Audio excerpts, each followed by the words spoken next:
Okay, I've been debating on how to start this particular topic, this conversation. So I'm just going to start it off with a question that I think is relevant in today's world. What the fuck is going on with all these drones?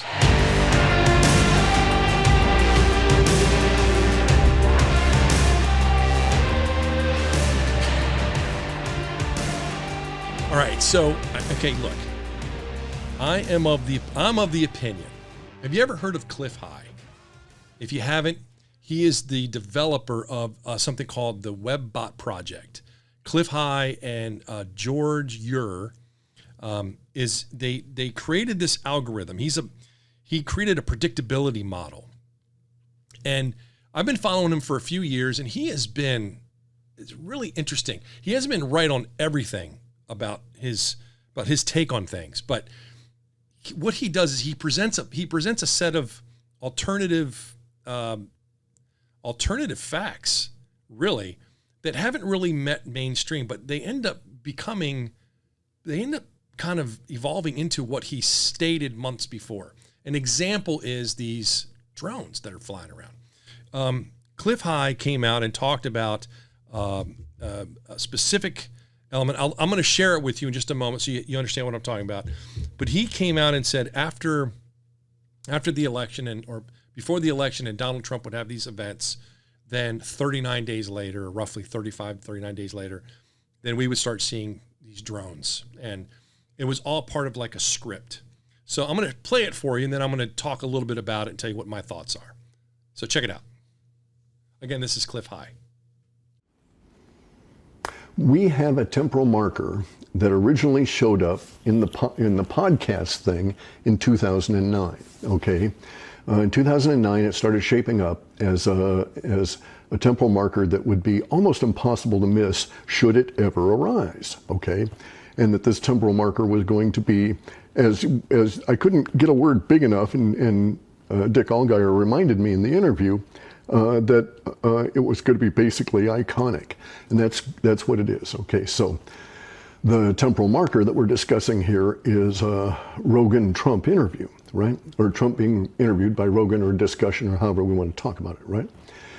On the Joe Rogan podcast. Now, this is pertinent because I'd had this percolating since 2009, and then I had, at some point later on, I'd gone and I'd put in a request with the Future Forecasting Group, as they're called now, and talked to headquarters and got them to do a future forecasting sweep on my situation. Was this thing going to occur? I'm damned if they didn't nail it. You should go look up that video. If I get my shit together, I'll put a descriptor in or put a link in under in the description for this video. Anyway, so. Dick Allgaier comes back with drawing Trump and Joe Rogan, the whole damn thing, right? And so at that time, we had just, at the time of the video that Dick Allgaier made, and going into the interview with me, it was a temporal marker, but the interview never happened because it was all about the debate. But you'll see in the discussion I had with Dick that I didn't expect a debate to occur because my data said, it clearly showed that it was just the two of them, that this iconic mano-a-mano thing was going to continue on for like a long fucking time as the icon for the turn, right? For the fourth turning, for the turn of so much relative to the chaos that's in our world now. That all this was going on in 2009, Trump was not even a figure in any of this. And Joe Rogan was, but he wasn't like a big major thing, right? So I didn't have any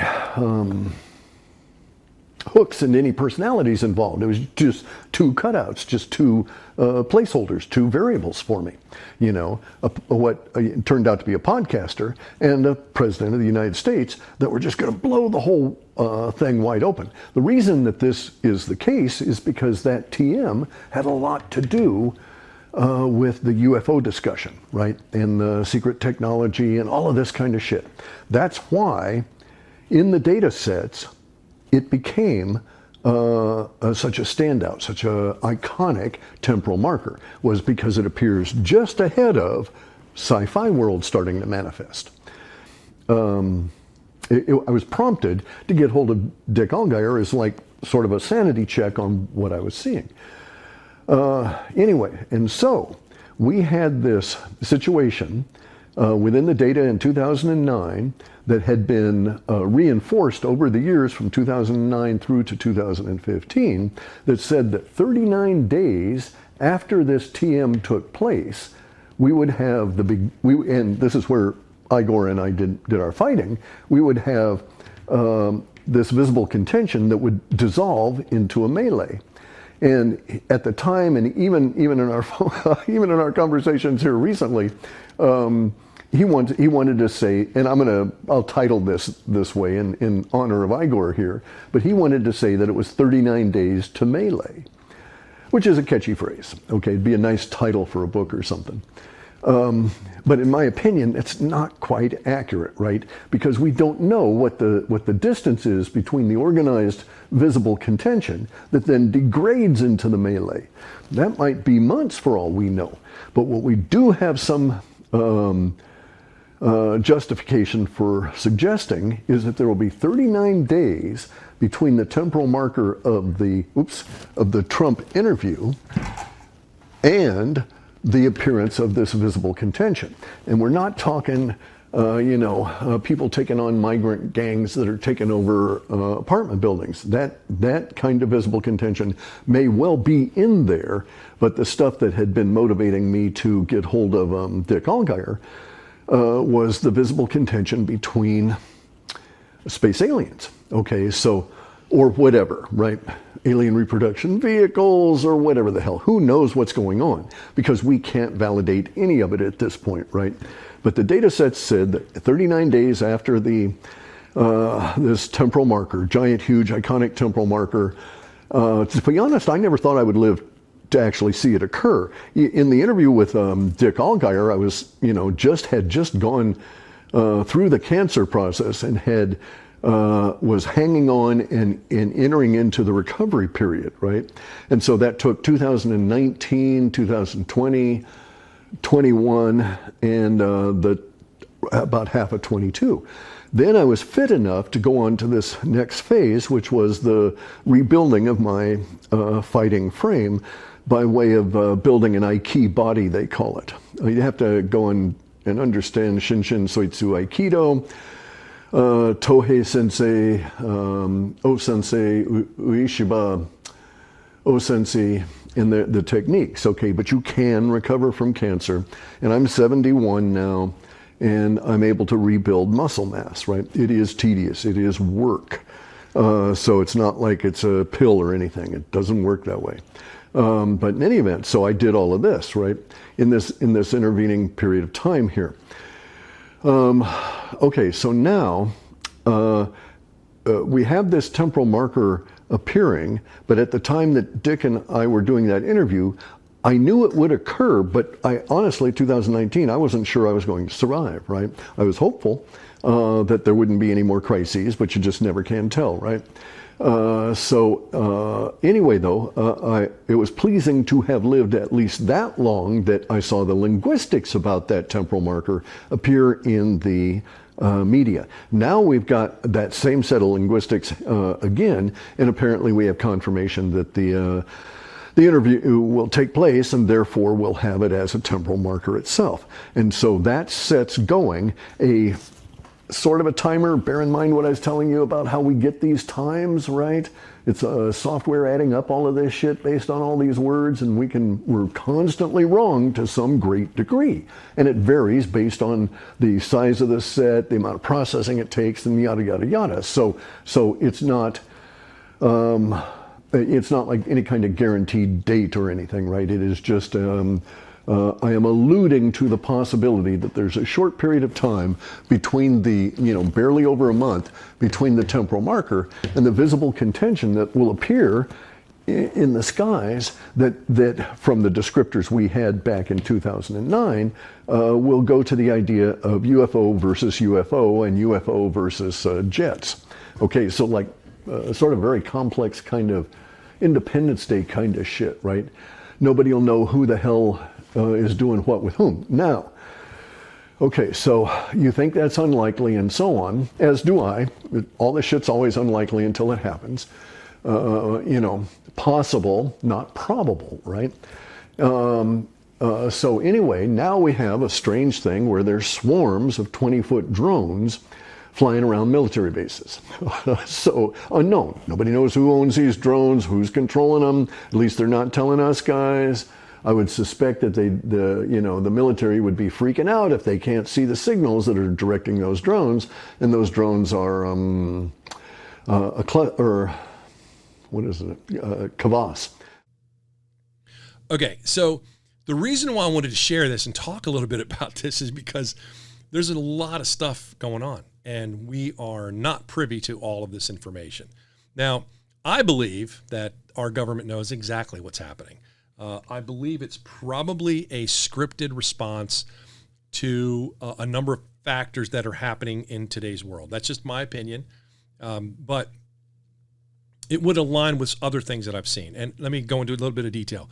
Okay, so the purpose of this video is so that you would understand not to respond to these things out of fear. Okay, ultimately, if they want a scripted response, fear is the driving factor. Let's take a look at COVID, for instance. Fear was the driving factor to create a lot of things that normally you or I would not fall for. We would be like, no, you're not doing that. But for some reason, we were okay with them saying, look, we're going to stick you with this needle and we're going to jab you with this, and you're going to be compliant. And not only are you going to be compliant, you're going to want it, and we're going to make you want it. Well, that kind of happened to a lot of folks. Not everybody, but a lot. And so my point is that another way to look at this is just from, instead of a reactionary perspective, let's just look at it logically. If it's a scripted response and the outcome is supposed to be fear and we are fearful, then we're going to be more passive. We're going to be more compliant.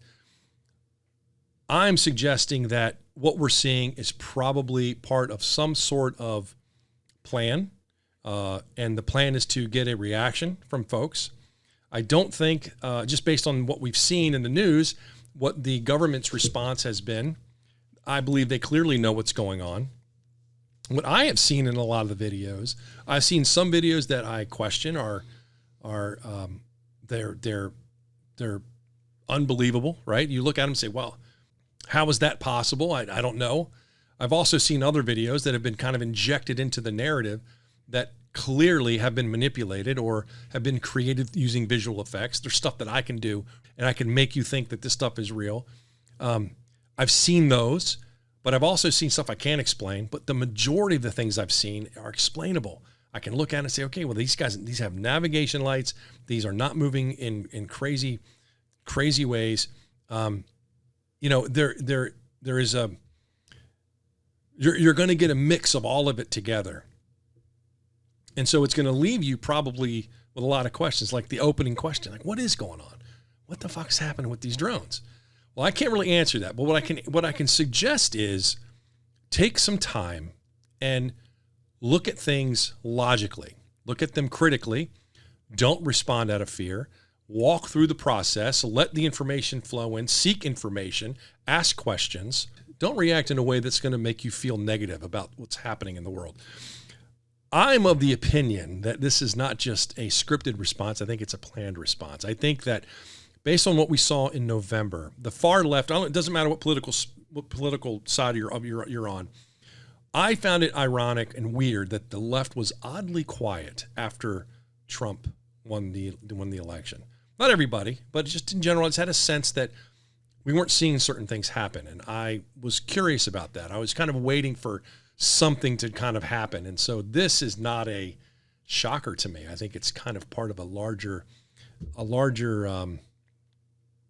effort to maybe override the news. I'm not sure exactly. I don't want to speculate.